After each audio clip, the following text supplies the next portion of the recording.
Good evening, friends, and welcome to our community update. When I say good evening, for the benefit of folks who may be watching this video later, many of our community partners are watching this video live on the evening of the 27th of February at about 7 o'clock. So those photographs are really inspiring. Green grass, beautiful flowers. That's what this campus looks like a lot, but just not tonight. So as we move forward, we're going to hear from a current student, a recent graduate, and the president of our college. Varun Naidoo, class of 2025, Mary Mazzarese, class of 2022, and our president, Dr. Rob Nye. And before I hand the mic to Rob, just a little housekeeping issue. As you look around us, you may be a little taken aback because you know we have state-of-the-art recording space. We have state-of-the-art, that's part of the story. We have space that is appropriate for television production. But the reason we're not there tonight is because it's undergoing even more crucial improvements to remain state of the art. So we're in temporary space, if you will, for tonight's conversation, but we appreciate your patience as we make the best out of tonight's circumstances. And without any further ado, Dr. Nye. Well, thank you, Ethan, our chair of our Alumni Foundation. We're so glad you're here tonight to visit with us. And good evening to all of our alumni, community, friends, faculty, and staff. We're glad you're here tonight. We're so excited to be able to talk to you about all the exciting things that are going on at FLCC and tell you what's going on, what's new. And there are a lot of great things that are going on, but I'd like to start first by our strategic plan and talking about that very briefly, because it is the focal point of how we get what we want to get done to be successful and ultimately transform the lives of our students. So our strategic plan consists of three important areas. First, community and industry engagement. Second, student success, which is what we're all about, and opportunity and innovation. And you know, in today's world, we have to be opportunistic. We have to be innovative because things are changing so fast that we have to be out there and be out in the forefront. And boy, are we doing so. We're doing so many wonderful things. And we have to stay focused on ensuring we have diversity, equity, and inclusion at our college. It's important. We have to ensure that we maintain organizational sustainability. We're doing what's right for our college and our faculty and staff and students. But we also have to have a supportive, kind working environment. And that's tough these days. There's so many different things going on, but what's most important is that we take care of ourselves and take care of our students to help them succeed. So I'm really excited that there are so many different things going on at our college. First off, in terms of student success, our enrollment is steady right now. In fact, we've had one of the best enrollments and top in the state over the past 5 years for community college enrollment. And one of the reasons for that is that we are very flexible in the learning modalities that we can provide for our students. We have in-person classes, we have online classes, we have hybrid classes and synchronous classes that allow our students to choose when they want to go to college. And that's really important because we have a large number of our students that are working and they're working long hours. And so they need to have flexible times to be able to take our courses. And we are so proud of how we've created high technology and high flexibility for our students to be able to choose when they wish to learn from our faculty and staff. And also to have one of the best Gemini programs in the state. Gemini program is our dual enrollment program. It means it's our students that are in high school taking college classes. And of the 40% of the 6,000 students we have at FLCC this year, 40% of them are our high school students taking those Gemini courses. And that's really phenomenal because those students get to take those courses for $7 a credit. You can, if you're very industrious, get a full 2-year degree from FLCC before you even graduate from your high school. And last year we had 3 students that actually occurred. So these are wonderful opportunities for anyone around the area that we serve to be able to get great quality education. So where are students coming from? Well, 73% come from our surrounding counties, and the other 27% come from a variety of the other counties in the state. But guess what? We also have students coming and taking our courses in person and online from 19 other states in the nation. We also have students taking our courses from 14 different countries. And where do these students go afterwards? Well, you can see where they've got 118 different employers that they walked out last year, that they're getting great jobs and going to 51 different universities and colleges. And guess what? I also want to mention that those high school courses, the Gemini courses, they transfer all over the country. They transfer to Ohio State. They transfer to the College of Charleston. It's such a great opportunity that we are attending to the whole spectrum of students trying to get post-secondary education and great degrees. So our students are changing a little bit over time. We have more and more students that are going part-time, partly because they have to work, as I mentioned before. But that's important. That means we need to adapt and adjust to the students that we have, which is why we're doing so well in terms of having such flexibility in the different modalities that we can allow our students to learn, whether it's full-time or part-time. We also have 54% of our students that are Pell Grant eligible, and that's important these days as you listen to the national news and what's going on with the Department of Education. But it just means that we have a lot of students that are getting federal financial aid, and we'll talk about that a little bit later. I know I've got a question, answer some questions about that. But the other thing on this slide I'd really like to highlight are two things. One, you see the 26% of our students are minority represented students. A decade ago, that was more than 10% less than it is now. We're serving more and more of our community. And 12% of our students listed that they have disabilities. That is also growing. And we're doing our best to keep up and helping our students in anything or everything we can to help them succeed while they're here.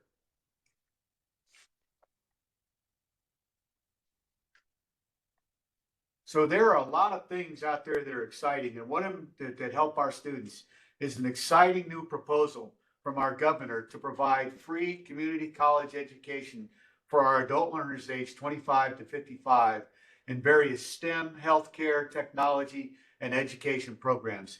It also pays for their books and supplies and other activities, and that is really phenomenal because think about it for a second. If you're 25 to 55, you're probably out there in the workforce.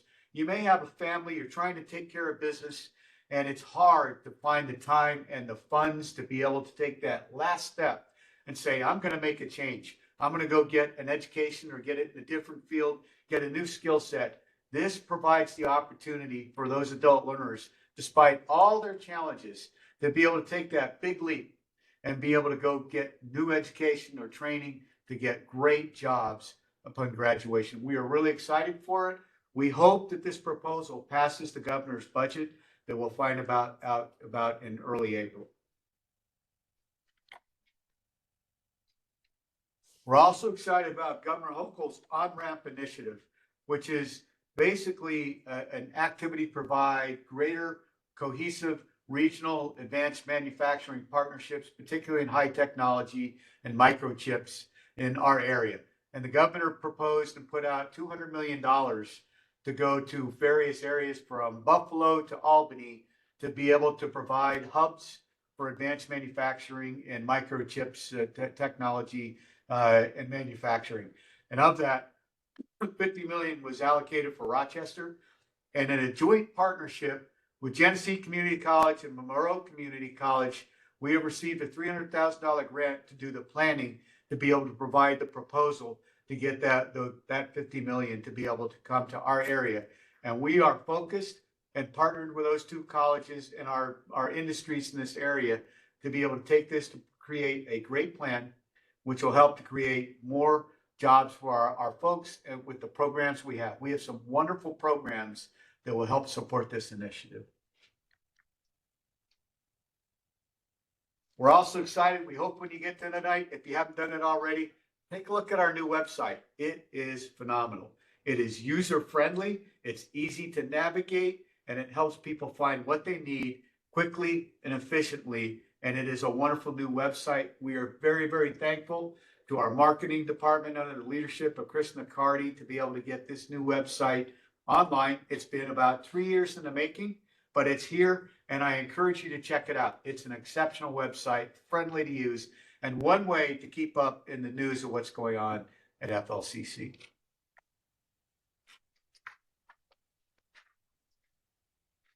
So I wanted to talk a little bit about academic innovation. We are doing a number of things that are really phenomenal. First off, we talked about the flexibility of our students to be able to take different modalities. We have 24 fully online programs of study at FLCC. Now think about this for a second. SUNY overall, State University of New York, has 88 fully online programs, and we have 24. That's a third of the programs are online. Why are we doing that? Because we do believe that we have to have flexible opportunities for our students to study when they need, how they need. So that has been a great opportunity for us, and it helps keep us vital and bring students through our doors. And we're dedicated to bring students through our doors anyway, anytime, anyhow. We've also been focused on healthcare because we know that there's a great need for healthcare in our area. And so with the generous donations from the Sands family about 5 years ago, we are up and fully running with expanding our nursing program from a total of 160 seats in a year that are available for nursing students to 256 with dual starts, both fall and spring. We just graduated our first spring start that began 2 years ago in December of this past year. We had 18 students that graduated. This was right in the middle of COVID. That number of students that enrolled for the spring semester this year was 62 students. We are doing some great work in that area that has been remarkable with the coordination, synchronization, and collaboration with our enrollments, admissions, our nursing department, and our administrators to be able to get these programs going.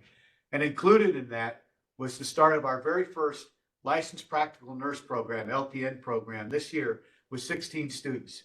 It filled just like that. So we are doubling those numbers to 32 for this next year. And we're excited, and we've asked the governor to include the LPN program in the adult learner program to help feed the pipeline to RNs in the future. So really great things going on in the healthcare program. We're excited that we've been able to do so much in the past few years. And speaking about recognitions, wow. Okay, we've got men's volleyball back-to-back national champions this year. We have our women's volleyball and men's soccer teams made it to the nationals this year.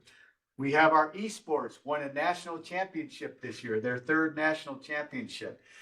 Phenomenal activities from our athletes and esport athletes over this year of doing great work. And speaking about national recognition, I'd like to recognize Professor Jim Hewlett's biotechnology program with his students who were recognized nationally down in Washington, D.C. recently for their work on mycelium mushroom research to be able to take care of bio waste and also for food additives for possible use in the future. They were one of 4 community colleges recognized, but we were the only community college that was the lead agent along with the 4-year school that was recognized out of those 4 collaborations. We collaborated with Southern Illinois University, and it was phenomenal work that what they're doing. And when you think about it, some of the schools that were the primary partner, 4-year schools, I'll give you some of those names: Ohio State, University of Connecticut, and University of Kansas. And then there's FLCC as the lead agent with Southern Illinois University. That's the kind of work and research and learning that our students and faculty and staff are doing together here at FLCC. I'm really, really proud of it. So we have some great partnerships going on in terms of how we are investing in our community and collaborating with our community. First off, a number of years ago, we created a great space called Art Space 36, which is an art and humanities focused location in downtown Canandaigua, one door down from the original space for the art department from the Storefront Pioneers 68 years ago. It's phenomenal. And it's a partnership that now we've added with Ontario County Arts Council, that we're working together as a collaborative partnership to provide art and humanities types of opportunities right in our downtown community. There are so many activities that go on in that space, and we're so proud of the folks that are making that work. And I'd recommend you keep up with our website, and you can see where these opportunities are going on. If you have children, bring them on down. There's some great arts activities for the children and for yourself. Therapeutic, I can say. It's really great. So come on down and check it out. We also, in terms of helping our community, thanks to our great leadership of Jadale Berner and our financial aid department, we are providing FAFSA support, the financial aid document that's cumbersome but absolutely necessary to get financial aid for our students to go to school, to help our high schools to be able to prepare those financial aid FAFSA documents for our students. The governor came out with a new directive that all students have to either fill out a FAFSA form or opt out through their parental guidance. And we have been asked, not only in our service sector that we support, but throughout a number of other counties in the areas, asking, hey, will you come to our school and help us do that? That's what we do. We reach out to our community to be able to help our folks do better, come to FLCC and experience the goodness of FLCC. And you want to talk about a hub for engagement. We had this past year over 90 external events that brought in 5,000 people to participate in those events right here at FLCC. That's what we're doing. And speaking about doing, we need to talk about facilities for a few minutes. We are so excited about some of the things that are going on. First, I'd like to mention the Mueller Center. Thanks to the Mueller Foundation for their wonderful support for an addition that you can see in the photo of a 24 person bunkhouse to allow our great Mueller Center to have people come and stay overnight to do great research and learn about conservation efforts in a more real-time type of capacity than we have right now. It's going to be a great focal point to create and what we already are, which is a leader in the Northeast for our conservation efforts. This new bunkhouse will allow us to do even more and be that true Northeastern regional hub for conservation and research efforts and environmental efforts in the Northeast. We're really proud of it and thankful to our benefactors from the Mueller Foundation for that great support. We also have gymnasium upgrades going on. The gym's going to close in April to be able to come back. If you're a basketball, volleyball player, come on back in afterwards because you're going to see a great renovation of that space to be able to make it look better for our competitions.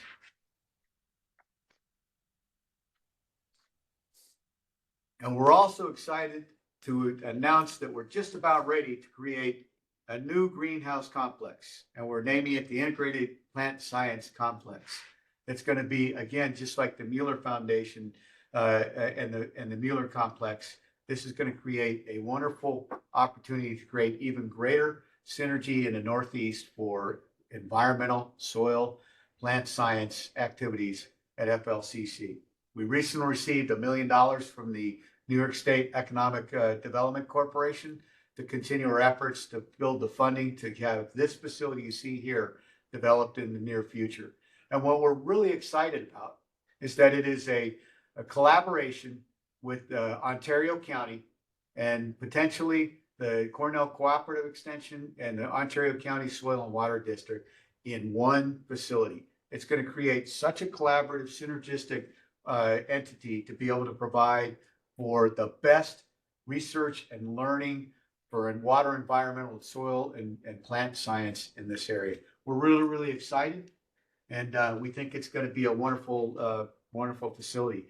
It's about 20,000 square feet in space. It's going to replace our greenhouse that was built in 1979, and we're really excited to be working together with the county and Cornell Co-op, Soil, Water, and District, and to do more things that we've done in the past. Working with hydroponics, having an herbararium, having a climate control technology in a way that we don't have in our greenhouse right now, having a community garden that we can serve our community with fresh food, both in the spring and summer, and with hydroponics in the winter. It's going to be a wonderful facility, and we're really excited to keep this project moving. We're getting really close to having this become a reality. And then finally, I would just like to thank everyone, our benefactors, everyone that's out there that supports FLCC. Your support, your benefactor activities, your coming to campus, your donating to FLCC means the world to us. It helps us create the best wraparound services for our students. It helps us to have emergency funds and scholarships to help our students in need. As you just heard, it helps us upgrade our facilities to make them world-class. And it helps our students in mental health services to help make sure that we are providing every single activity that we can for our students to succeed. I want to say personally from all of us here and from the bottom of our hearts, we are so thankful for your support. It makes a true difference in helping us transform lives at FLCC.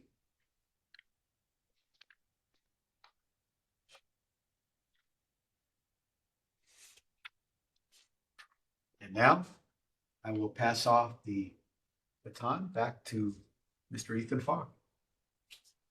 Thank you. I'm not sure I was properly introduced because that was my job and I dropped the baton. But at this point, I believe it's my privilege to introduce Varun Naidoo, class of 2025. So you're the current student voice with us tonight. No pressure, you're speaking for thousands of people. So the floor is yours. Cool. Good evening, everyone. Yes, my name is Varun Naidoo. I'm from Johannesburg, South Africa. I'm a member of the men's soccer team here. I'm part of Student Corporation as I'm the treasurer, and I'm also a resident assistant at the housing. And my major here is business administration, and this is currently my 4th semester. So when I first came to the US, I expected a really tough adjustments, as of course being a foreigner, you might feel isolated, unwelcome, and I thought it would be a struggle to find my footing, like from the start. But from the moment I touched down in Canandaigua and FLCC, it's been a positive and better than what I've experienced before. And yeah, I was fortunate to be connected with the host family in Bristol, as I did arrive a week earlier than the rest of my teammates. And they welcomed me with open arms, showed me around the town, and, you know, made me introduced to like the lifestyle of here. And with that, it gave me a different perspective and outlook of what I had before. And they were really curious about my background, my lifestyle and religion. And, you know, I was really intrigued about sharing my culture and my background back home. And it did help me a lot during the breaks and the holiday times here since I've been here. This experience, I would say, has been very warm and welcoming, as my journey had some challenges where I did undergo surgery last year in February.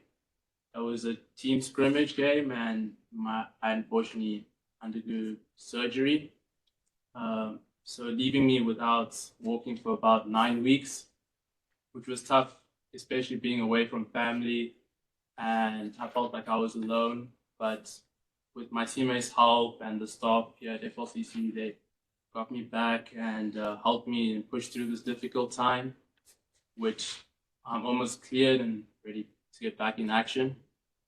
And I would say I was really excited to, like, you know, first time experience the snow. I've never seen this in my life.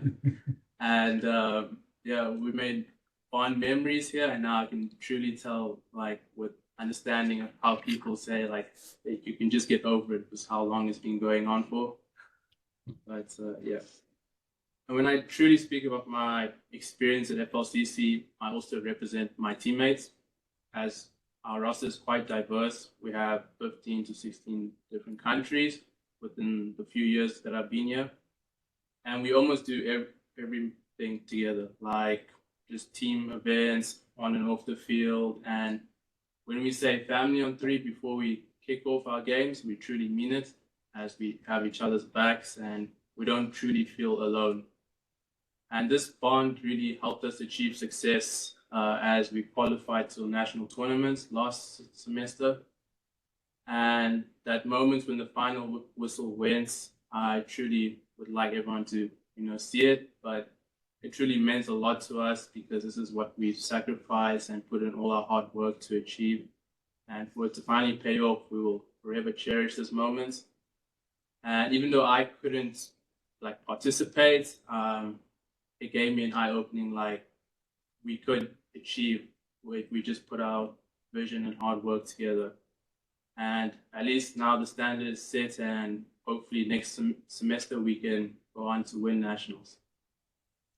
And I'm truly grateful to be part of this FLCC community as it bringing us all together and providing us like a stepping stone as I would like to transfer to a four-year college, and I feel this was a good start for me. And I never thought I would take up these leadership roles and be able to connect with people here. And it's given me a new opportunity to, showcase what I'm truly about.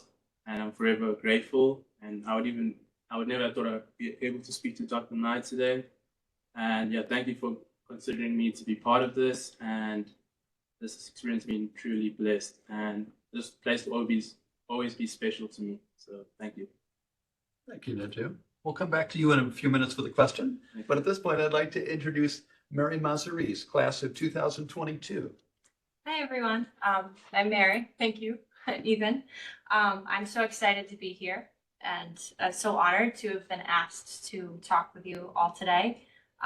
I majored in networking and cybersecurity. I started in the year 2022, fall semester, which is when we started fully online due to COVID. So that was a very interesting experience. It was very difficult for me to be online, but even with all the difficulties, I ended up getting a 4.0 that semester, which was very exciting. As I went through my degree program throughout the years, I had a lot of financial struggles. I ended up losing my job a couple of times due to the restaurant business being very slow during the winter sessions. But I had a lot of support from FLCC, mainly in the student aid opportunities that they have here. I remember I heard about an opportunity at the Geneva Campus Center, and I immediately ran down there to get the position. And they offered it to me right away. And it was Lee Pittifer specifically. Shout out to her because she's absolutely amazing and I adore her.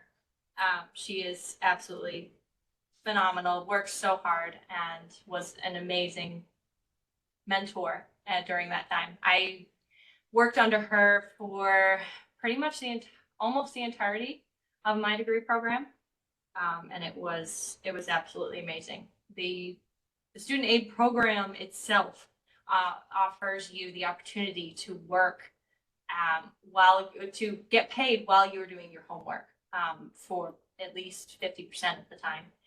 So I highly recommend it, and it was super helpful for me for time management and being able to get my coursework done, as well as help with financial issues.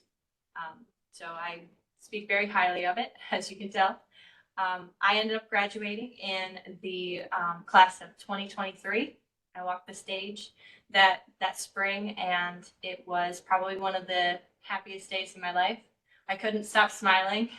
And I was so excited to walk across that stage and shake Dr. Nye's hand and receive my degree. And it meant so much to have proved that to myself, that I was able to accomplish something so big.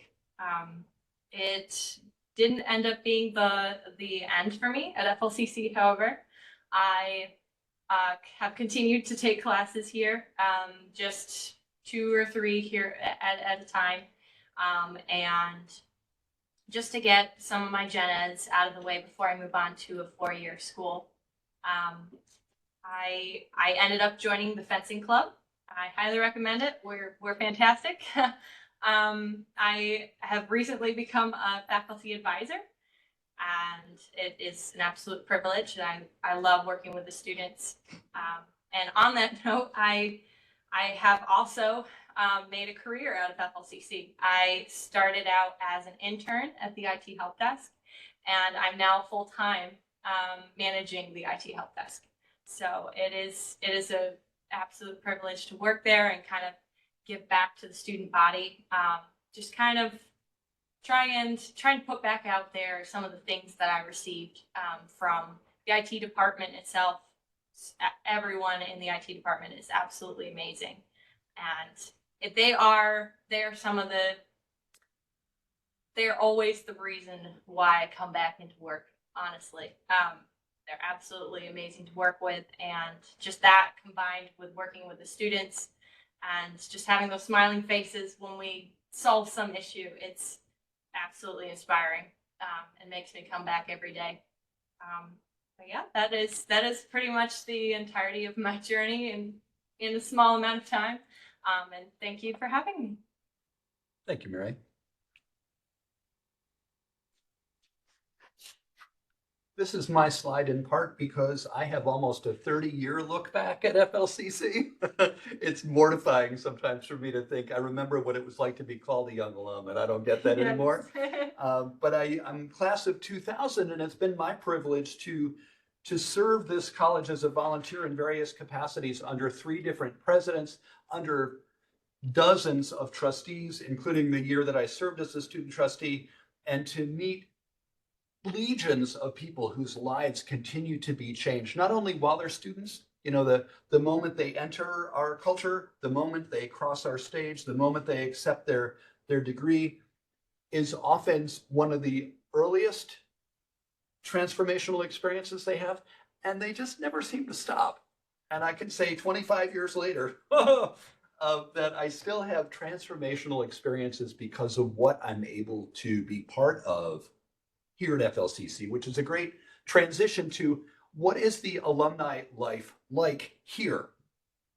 Part of how we stay in touch with each other is through publications like The Laker. It's published twice a year. And for those of you who are longtime alums or perhaps faculty or staff who are watching, you're probably tired of seeing my face. It pops up once in a while in these things. And just recently, I accepted the challenge to reinvigorate the Alumni Association. As we've heard from Mary particularly and from Dr. Nye, COVID was not kind to any of us.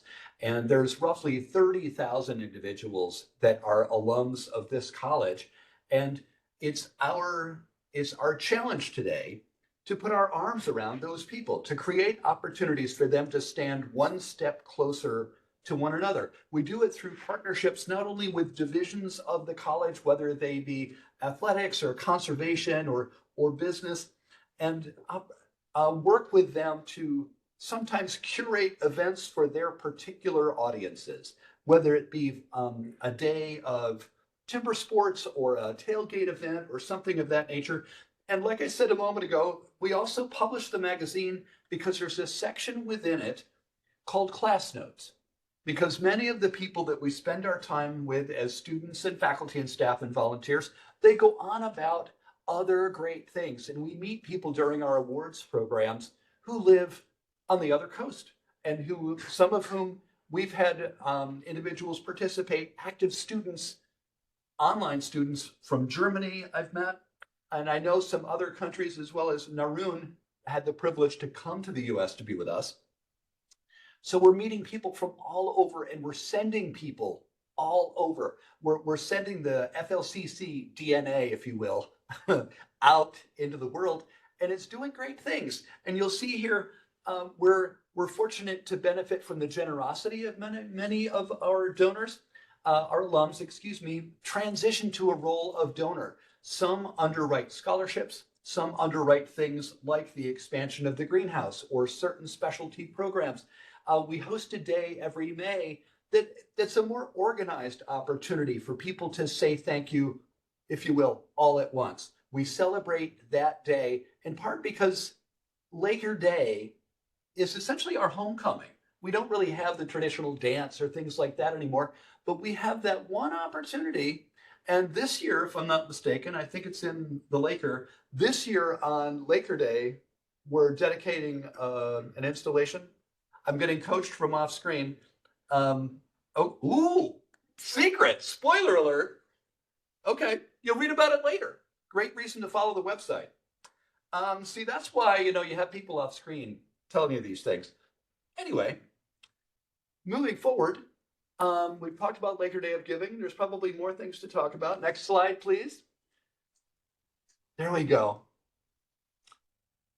Once in a while, people do truly transformative things, whether they be individuals or corporations or workers within those cultures.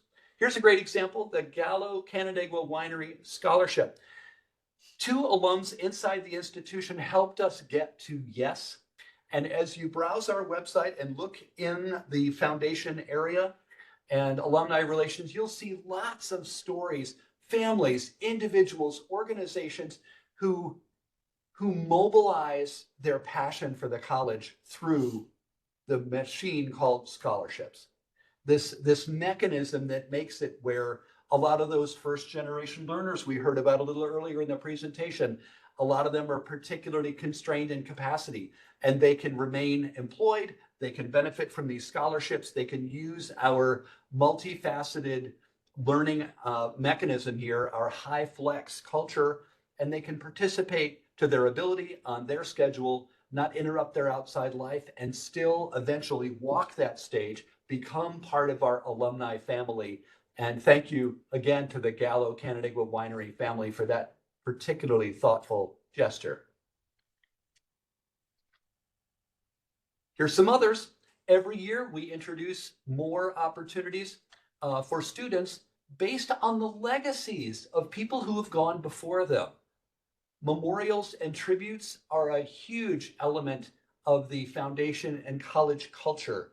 At almost 60 years in operation, there are lives that have that are no longer part of our landscape. There are people whose lives have been concluded while their relationship with the college was strong, and there are things like these scholarships that will memorialize their contributions and their influence in our culture forever.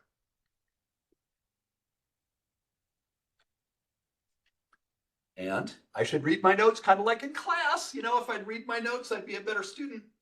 At this point, we're going to talk a little bit more about each year we honor distinguished alum. Part of what we love about meeting students here is playing those games about, wow, I wonder where that one's going to go. I wonder what that one's going to do. I wonder if that one will reach the moon before me. Each year we honor distinguished individuals who've made significant contributions in their field, whether they be professionals or whether they be community-minded. You know, some of these people just do truly incredible humanitarian work, and it's equally appropriate that they be recognized through these awards programs. Kiki Wilson, Distinguished Alum Award of 2024. If you're interested in learning more about Kiki, Kiki is featured in the magazine. And if you want to learn about any alums of the college, bring them up in conversation. The easiest way to learn more about who we are is to mention FLCC at the dinner table and around the water cooler at work. And if you ever run into me at Wegmans, I'm happy to talk about it in person because, you know, it's FLCC is a culture of intimacy. I think the people here in the room with me would agree that it doesn't take very long for people to feel really close and involved and engaged here. And don't mistake me that, you know, there's balcony seats here too, but part of what is magical is we see a lot of people become who they are here. And whether it's in Canandaigua here, whether it's in Geneva here, whether it's in our online culture, because we have a lot of people that work full time and still carry a full-time course load, and they contribute vigorously through our online real-time and synchronous learning opportunities. So we have people becoming more of who they are and building their capacity to do great things because they're drinking of the same well that we are. If you know someone deserving of one of the awards, and you can learn more about the criteria of the awards on that beautiful new website, flcc.edu. And if you're looking at a screen right now, you can use your other favorite thing to view the internet with, take a picture of that QR code and place a nomination, learn about the awards. Perhaps through your professional obligations and opportunities, you can help underwrite some of the awards process. Sponsorship is an integral aspect of that. I'm not here to fundraise, but I'm here to help you understand the process. And looking at perhaps the next slide, there's ways for you to get involved. As a 25-year volunteer, I'll tell you that we don't age out as quick. We don't age out. We don't have to. I remember when I was a student here, a lot of folks said, you know, I don't ever want to graduate. Well, you know what? It's important that you tie the bow, that you walk the stage, that you move your tassel and you shake the president's hand and you go do great things. And it's equally important that you stay in touch. And you can do that through being a guest lecturer in one of our classes. You can do that through sponsoring a student, whether it be a friend of the family or one of your own children, or perhaps an upwardly mobile colleague that needs a little help getting to the next step. You can also come to the events that we sponsor or host, whether they be here in the neighborhood or in Geneva or wherever they seem to pop up, even if they pop up online, like tonight. You didn't even have to leave your home to be part of something that will permanently change the course of the institution. And please tell us your stories. Class notes matter because it's easy in this busy world for us to get a little out of touch, and you do it a year longer and you're more out of touch. And before you know it, you don't recognize some of your best college friends when you run into them on the street. So let's solve that. Let's reduce the degrees of separation between current students, young alums, and old folks like me by staying in touch through class notes and also through volunteerism.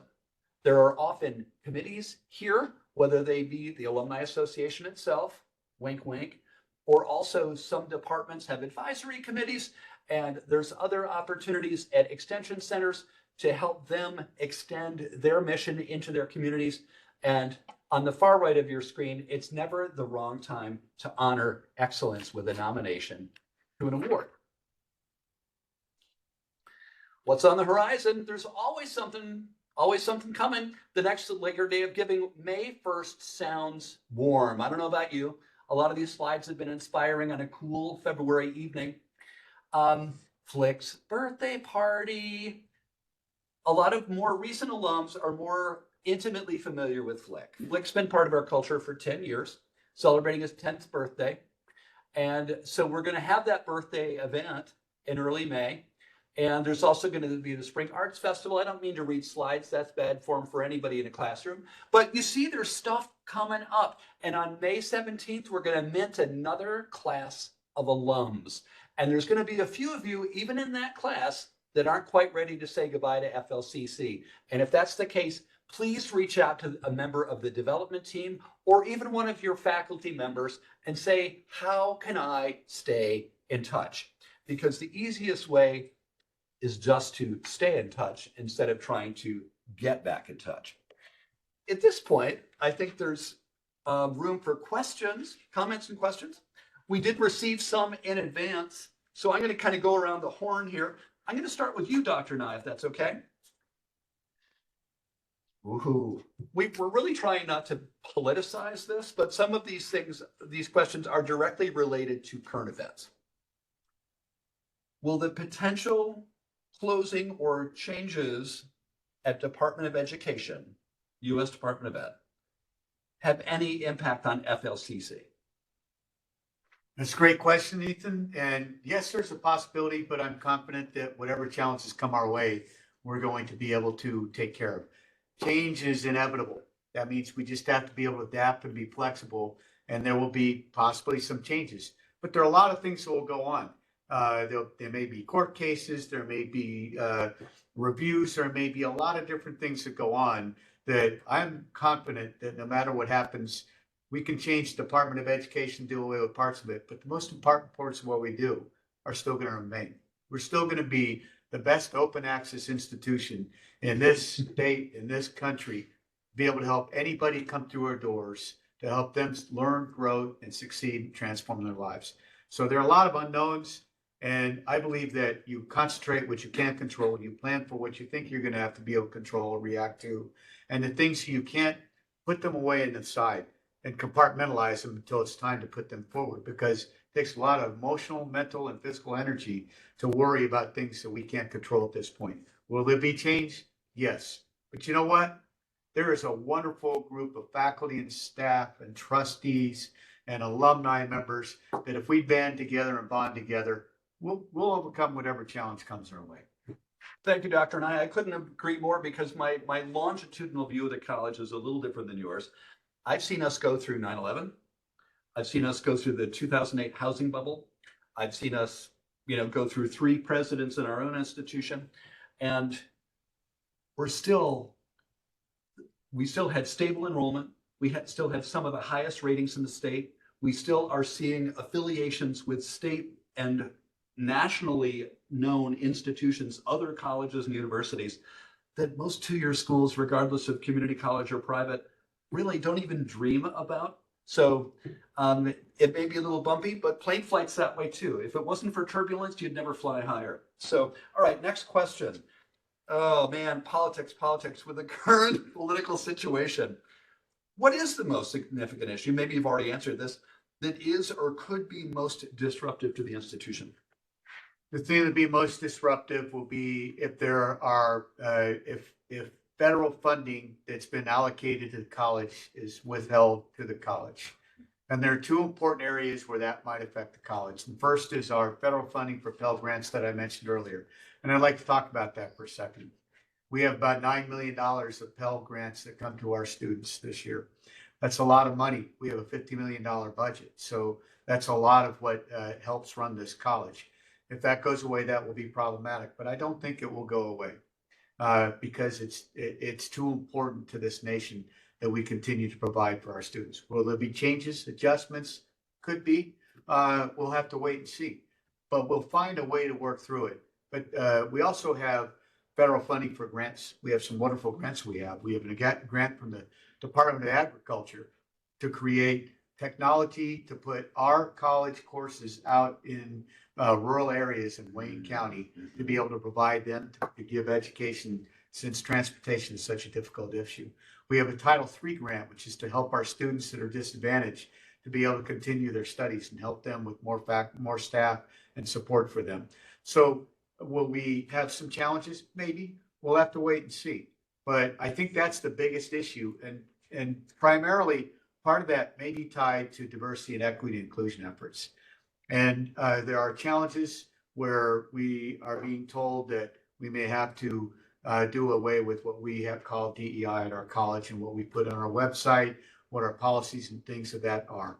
And I had a wonderful discussion and communication with a bunch of my fellow community college presidents with an expert in this 2 days ago, talking about how DEI isn't going to go away, but it's going to transform into something else. Here's the bottom line for FLCC.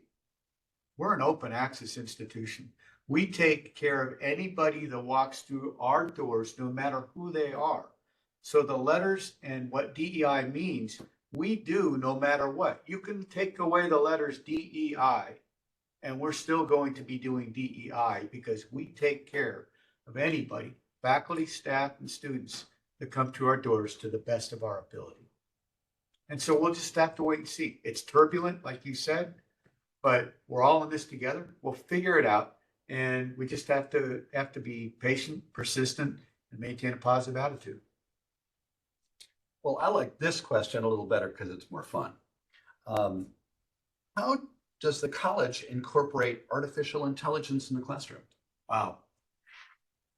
I just received a briefing recently along with our board of trustees, from a number of dedicated faculty and staff that are on the forefront of where AI is being used in the classroom.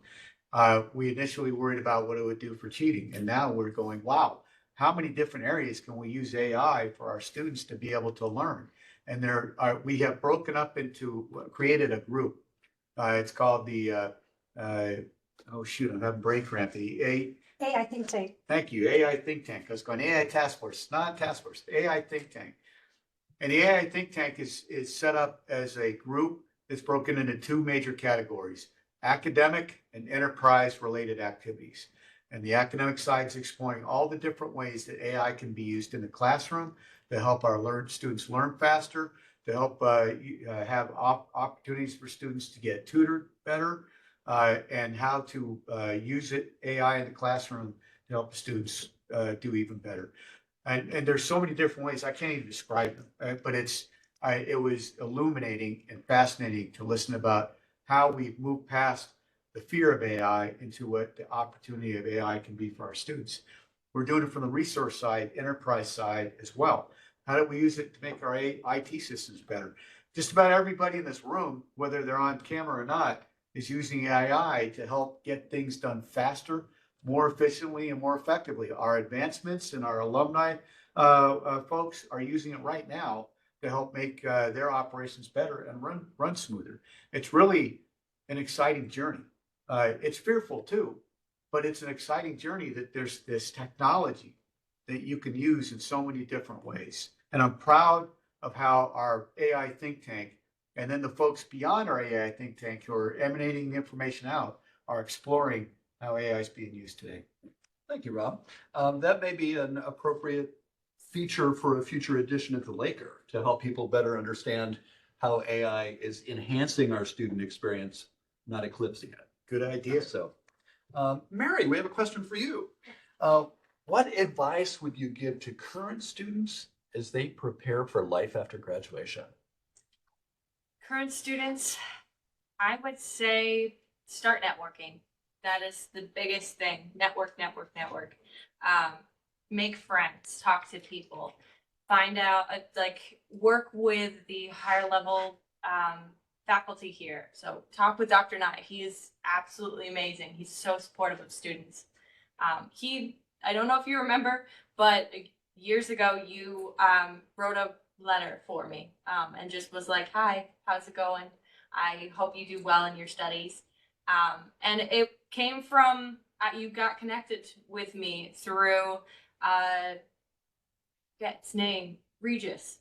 He was a trustee or is involved. It's advisory counselor at the Geneva campus. Yes. And I met him at my restaurant job. He went there every day for lunch, and he connected us. And it's just you end up meeting people, and just opportunities just appear out of nowhere sometimes. And in my experience, I interned with the IT help desk, specifically with Matt Hance. And he's supported me throughout my entire time here, just helping me through everything, and an amazing mentor.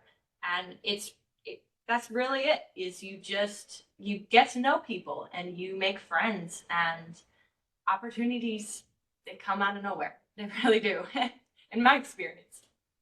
Okay. Thank you, Mary. We're glad you're here. Thank you. Varun, we have a question for you as well. What advice would you give to incoming students about making the most of their time here? I would say when you do come into college, don't be shy or restrict yourself to, as like similar to what Mary said, opportunities that could come to you. Try and get involved with what's around you, learn from others, and just learn from other people. I'm not saying you must be sociable if that's not your personality. You understand that, but be open to what people have to say and learn from them. And this is what I try to give back to a lot of students or friends that I've met here, is sharing my perspectives and backgrounds, and which they find intriguing and they could take back from, and learning from each other, enlightens your understanding what everyone's lifestyles. So for incoming students, just have an open mind about coming into college, and don't be shy about making choices or questioning about anything you may be going on, and it's a safe place. Thank you. That's inspiring. Well, they gave me one too. How does the Alumni Association plan to engage both recent graduates and longtime alums? It's a run-on sentence too. And what initiatives are being introduced to strengthen the connection between them and the college? I think we covered some of this, but as I said before, it bears repeating, I think, that Mary, I think you both have touched on it. Varun and Mary both touched on some version of get to know people, network. If you don't know how, that doesn't count. You don't get to say, I don't know how. Say to someone, like a faculty member or even staff. Some of the first people I ever met here were the people who worked the lunch line. Eye contact. Hi, I'm new here. Hey, same thing, faculty. Graduation is a few weeks away, and I'm afraid I'm going to fall out of touch with the college.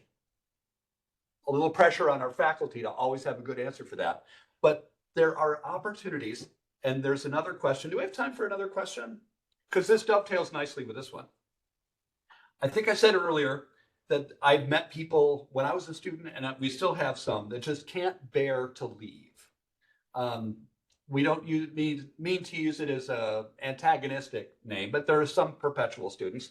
I've been in college for 14 years in my adult life, so I'm a perpetual student too.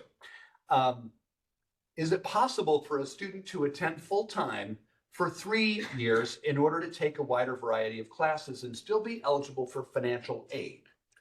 And the answer is yes, the student can.